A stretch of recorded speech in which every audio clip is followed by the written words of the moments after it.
Thank you for staying with us. Well, storm season 2013 is here, and as we prepare for hurricane season, we wanted to talk with some experts. So we brought Doug Woodward over. He is from University of South Carolina, and you are an economist over there. So we're going to talk a little bit about the financial impact of storm season. How are you? Thanks for coming in. I'm doing good. Good to be here. This is a busy time of year for you, I'm sure. Well, it is, yes. Next week I'm leaving for China, believe it or not, so I'm getting ready for that. Oh, we might have to invite you back so we can hear about that trip. Yeah. Well, let's talk about storm season right here in our very own state. We've been watching for the past couple weeks the storm systems hitting Oklahoma and seeing devastating situations for those folks and a lot of damage. When it comes to South Carolina and getting hit by hurricanes on our coast, we know Hugo's been the biggest storm that we've seen in recent past. Tell me a bit about the impact financially. Sure. Well, we studied Hurricane Hugo and its economic impact after it happened in 1989. We continued to monitor the economic damage and then the recovery that happened after that through the early 1990s. And Hugo was actually the 10th most costly storm ever in the United States, the 10th.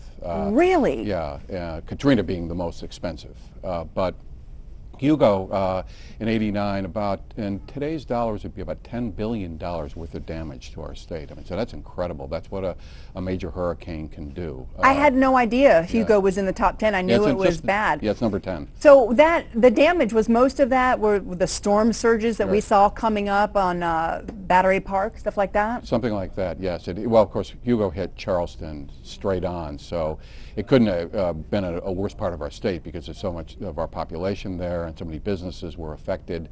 So with Charleston bore the brunt of it, but then it came right up almost like up I-26 and then up I-77. It hit Charlotte too, including Columbia. So the damage was widespread, mostly from wind damage. We didn't get a lot of damage from flooding. I mean, Charleston obviously did, but the rest of the state, it was mostly wind damage, even Columbia here. So there was a significant part of our state that was affected by Hugo, about $10 billion overall. Well, Mr. Woodward, I'm glad you brought that up because I have to say, the fact that we're not right on the coast, I think lulls some people into a false sense of security. Well, if a hurricane hits, it's not going to hit us here in Columbia. How true or untrue is that as far as money is concerned? Because we can still see flooding and tornadoes. Mile-an-hour winds in Columbia is what we had, over 100, I think, mile-an-hour winds even at certain points in Hugo are going to do a significant amount of damage. So we should be prepared. It's mostly from trees, falling trees. You know, the wind damage is something we would have to be concerned about here. So would you say that's our biggest threat here in the Midlands? Would you say it's wind damage or flooding potentials?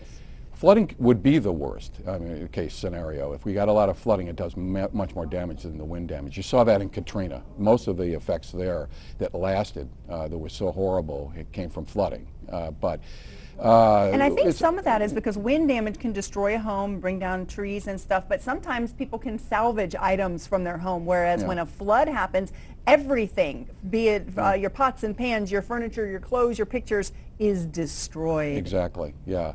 So most of the coastal areas have to worry about that. We do to some extent. I mean, think about 5 Points, that could flood.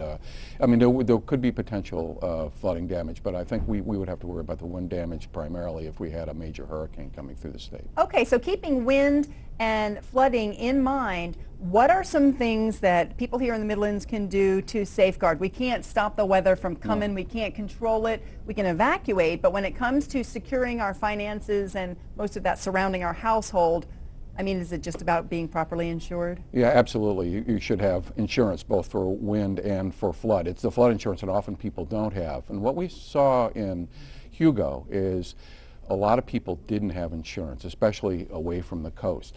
Think about people in trailers. They lost everything. Those are the people that bear the brunt of it. People who have adequate insurance can come back and rebuild, and sometimes we call it the jacuzzi effect. They come back and they rebuild and they put in something even nicer than they had before. Right.